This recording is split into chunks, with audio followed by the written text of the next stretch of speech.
आज का विषय अति गंभीर और संवेदनशील है, इसलिए आप अपने जो भी विचार हैं वो अवश्य कमेंट बॉक्स में लिखें।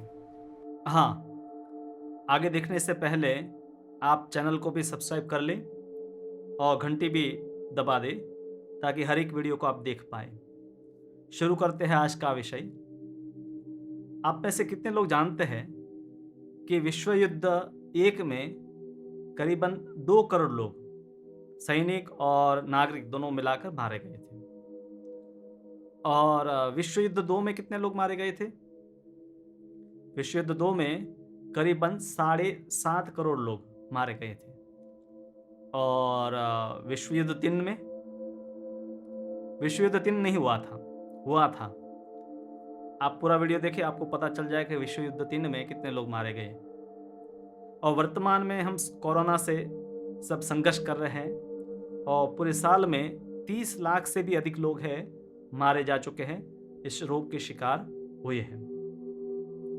अब थोड़ा सा देखते हैं उस वीडियो की ओर। वीडियो में बताया गया है गर्भपात या भ्रूण हत्या कैसे की जाती है, और जो मैं बात कर रहा था विश्व युद्ध 3 की, वो यही है। पूरे विश्व में 5 करोड़ 60 लाख, फिर से सुनिए, 5 करोड़ 60 लाख भ्रूण हत्या होती है। अकेले भारत में 1.5 करोड़ भ्रूण हत्याएं होती हैं। तो ये कोई जो संख्या है, कोई सामान्य हजार लाख की नहीं, करोड़ों की संख्या है, जिसमें भ्रूण हत्या में गर्भ में ही शिशु को मार दिया जाता है।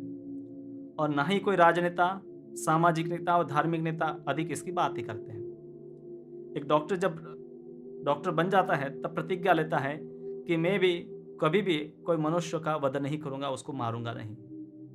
पर यह कार्य तो डॉक्टरों के द्वारा ही किया जाता है कि जिसमें एक निस्सहाय जो अभी शिशु है, जो भ्रूण है, उसको माता के गर्भ में ही मार दिया जाता है। और भारत की बात करें तो भारत में 1971 से पहले भ्रूण हत्या एक कानूनी अपराध माना जाता था। अगर कोई करवाता है और करता है तो उसको जेल जाना पड़ता था। पर बाद में 1971 में medical termination of pregnancy act, यानी कि संवैधानिक रूप से किस प्रकार से गर्भपात या भ्रूण हत्या की जाए उसका कानून पास किया गया, वो नियम आ गया। और अभी 2021 में इसको और ज़्यादा एक्सटेंड कर दिया गया राज्यसभा के द्वारा। अब तक तो 20 हफ्ते तक है, कोई स्त्री है अपने गर्भ में जो है भ्रूण उसको गिरा सकती है, पर अब उसकी मर्यादा है 24 वीक तक कर दी गई है। और इसको नाम दिया जाता है मेडिकल टर्मिनेशन ऑफ प्रेगनेंसी। आपने बहुत सारे पोस्टर भी देखे होंगे जिसमें लिखा होता है कि गर्भपात करवा लीजिए, ये बड़ा पीड़ा मुक्त है, एकदम सस्ते में हो जाएगा, एक ही दिन में आपको राहत हो जाएगी। बहुत सारे पोस्टर इधर उधर लगे रहते हैं। तो मूल विचार यही है लोगों का, नास्तिकवाद, यानी कि जो गर्भ है उसमें कोई जीवन नहीं है, वो मनुष्य नहीं है, वो सिर्फ मांस का तंतु है, सिर्फ फ्लैश है। तो इसीलिए उसको माता के गर्भ से निकालना कोई पाप नहीं है। और वैसे तो ये लोग कहते हैं कि सोनोग्राफी करवाने के बाद सेक्स सिलेक्टिव एबॉर्शन, मानी कि लड़का या लड़के देखकर जो गर्भपात करवाना है वो ठीक नहीं है, वो भ्रूण हत्या है। तो एक और कहते हैं कि भ्रूण हत्या है और आप है सोनोग्राफी करवाने के बाद ऐसा मत कीजिए, पर उसके बिना आप करवा सकते हैं, चाहे लड़का हो या लड़की हो, आप है गर्भपात करवा सकते हैं। और दुनिया भर में करोड़ों लोग करवा रहे हैं। ये जो मैंने अभी आंकड़ा बताया है वो एक ऑफिशियल फिगर है, और जाने न जाने कितने ही मतलब होते होंगे गर्भपात।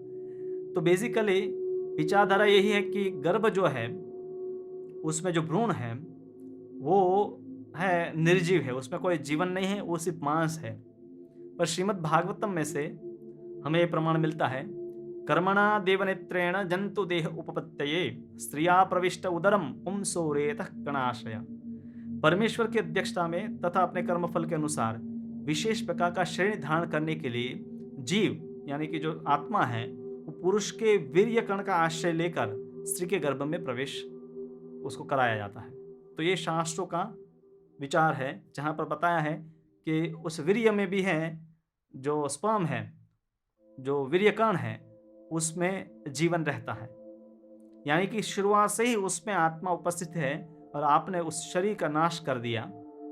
ऐसे आप वीडियो भी देख सकते हैं कि जिसमें 11 वीक के बाद अगर जब गर्भपात किया जाता है, तो उस समय उस गर्भ जो भ्रूण है, उनके हाथ पैर इत्यादि बन चुके होते हैं, हालांकि वो बहुत नाजुक होते हैं और इसीलिए उसको निकाला जा सकता है और ऐसा करते हैं। तो एक बहुत बड़ा मतलब भूल धारणा है कि ये सिर्फ एक मांस का तंतु है और उसको निकालने में कोई हानि नहीं है। अब इसके कारण है, एक स्त्री जो है उनको शारीरिक और मानसिक कई प्रकार की तकलीफें भी होती हैं और जब ये गर्भपात किया जाता है तब जो सक्शन ट्यूब प्रयोग की जाती है, तो उसमें हम घर में जो वैक्यूम प्रयोग करते हैं उससे 20 गुना ज़्यादा शक्ति लगती है, उतना पावर होता है और उसके द्वारा उसको बाहर निकाला जा सकता है। बल्कि कई वीडियो ऐसे देखे भी गए कि जिसमें वो जो बालक है अपने आप को बचाने के लिए की प्रयास करता है, पर कोई उसकी सुनने वाला नहीं होता है। आप भी ये वीडियो इसीलिए देख पा रहे हैं कि आपके माता-पिता ने गर्भपात नहीं कराया था, इसलिए आप जीवित हैं। हमें पता नहीं कौन-सा बालक क्या होगा, तो उनके जन्म से पहले ही अगर उनको मार दिया जाए, तो शास्त्र में बताया गया है कि गर्भ हत्या और गौ हत्या ये सबसे 2 महान पाप है और जो करवा रहा है और कर रहा है, उनके साथ भी यही होगा। वो भी भ्रूण में मतलब गर्भ में जाएँगे और उनको भी ऐसे मारा जाएगा। मनुस्मृति में बताया गया है कि महापातक में से एक पाप है। सनातन धर्म को छोड़ कर के अलावा मतलब आप ईसाई मत ले लीजिए या इस्लाम ले लीजिए, इसमें भी गर्भ हत्या है, उसकी मनाही की गई है। और अब विश्व भर में चाहे कोई भी धर्म या विचारधारा ले लो, पर सब लोग करवा रहे हैं और इसके पीछे कई कारण हैं। एक सामान्य मतलब धारणा ये है कि हम जो भी गर्भ निरोधक साधन प्रयोग करते हैं, जिससे परिवार की संख्या कम रहे, परिवार में कम बच्चे हों और अब गर्भ निरोधक साधन जब काम नहीं करते हैं, तो क्या करना है, एक गोली खा लो और गर्भ गिरा दो, या तो डॉक्टर के पास जाओ और वो ऑपरेशन के द्वारा इस गर्भ को खत्म कर देंगे। तो यही विचारधारा है कि है भगवान ने जो सिस्टम बनाए उसको न मानकर है उससे विपरीत कार्य करना और इसमें एक हत्या ही होती है। तो वैदिक सभ्यता में बताती है कि हर एक जीवन, खास करके मनुष्य जीवन महत्वपूर्ण है। एक बालक है, एक जीव है, उसको मनुष्य शरीर मिलता है अनेकों जन्मों के बाद और उनको मौका मिला है और उस मौके में भी अगर माता पिता हैं उस भ्रूण की हत्या कर देते हैं, तो पता नहीं वापस उसको कब मनुष्य जीवन प्राप्त होगा। तो ये हमें समझना चाहिए कि इस प्रकार की पाप कर्म, बहुत सारी पाप कर्म है, पर ये प्रमुख एक पाप कर्म है जिससे लोग बचना चाहें। हालांकि इसके बारे में लोगों की जागृति बहुत कम है, इसलिए भारत जैसे जहाँ पर करोड़ों की संख्या में लोग हिंदू हैं, मुस्लिम भी है, क्रिश्चियन भी है, तो भी 1.5 करोड़ गर्भ हत्या होती है और इसको डॉक्टरों के द्वारा किया जाता है। ऐसा नहीं कि कोई अनजान और इलिटरेट या अशिक्षित लोगों के द्वारा किया जाता है, पर इनके बारे में जो समझ है जीवन की, वो उनकी नहीं है। वो मानते हैं कि ये सिर्फ मांस का टुकड़ा है, इसलिए इसको गिराने में कोई हानि नहीं है, इसमें कोई पाप नहीं है। तो इसीलिए आप स्वयं भी इससे सचेत रहिए, अपने सगे संबंधी मित्र इत्यादि है उनको भी इसके बारे में बताइए। आप ज़्यादा से ज़्यादा लोगों को इस वीडियो को पहुंचाइए ताकि उनको भी पता चले कि हमारे धर्मशास्त्र इसके बारे में क्या कहते हैं और उसका पालन हमें करना चाहे, नहीं कि आधुनिक जो विचारधारा है कि गर्भ को ख़त्म कर दो, उसमें कोई पाप नहीं है, तो सिर्फ मांस का एक टुकड़ा था। तो ऐसी विचारधारा से समाज में सभी को उसके दुख, उसके जो परिणाम है भोगने पड़ेंगे। तो आपके इसके बारे में क्या विचार है वो आप कमेंट में ज़रूर लिखें और अपने अधिक से अधिक मित्रों को भी ये वीडियो पहुंचाइए ताकि वो भी अपने जीवन में इस प्रकार के पाप से बचें। और आप नए चैनल में पहली बार आए हैं, नए हैं, तो चैनल को सब्सक्राइब कर दीजिए और साथ में जो घंटी है उसको भी प्रेस कर दीजिए ताकि हर एक वीडियो हमारा आता है उसको आप देख पाए।